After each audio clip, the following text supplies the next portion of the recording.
তরমুজ কাটা হচ্ছে, তরমুজটা লাল হবে, ভালোই যাচ্ছে বোঝা। সেটা হতেও পারে নাও পারে, বলা যাচ্ছে না। আর কেন সাদা হতে পারে আবার। তাহলে তুলছি তাহলে। হ্যাঁ, এই লাল লাল হচ্ছে যে ভালোই, লাল লাল সেই লাল।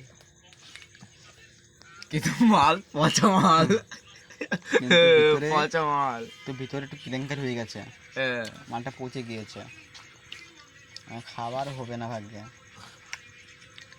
আর এই মালটা কামড় বসিয়ে দিয়েছে, সেই টেস্ট, এত টেস্ট কেন, এত স্বাদ কে তরমুজে, সেই স্বাদ। কেমন স্বাদ? ভালোই লাগলো। এত স্বাদ কেন? এদিকটাই কষ্ট, কারণ এদিকটাই ভালো দিয়ে মাল এখনও খাবে, এই মাল সহজে ছাড়বে না। কোন দিক দিয়ে ভালো আসছে এখন সেই দিকেই এখন খুঁজতেছে, খুঁজে সেই দিক দিয়ে খেয়েই ছাড়বে। আজ একটা মাল নিত, নিয়ে ওয়াক্ত ওয়াক্ত করতে করতে বাইরে থেকে কি ফেললো, বাইরে জল আছে ড্রেনে, সেই জল দিয়ে মুখটা ধুয়ে আসলো, মার কামড়। এখন এতে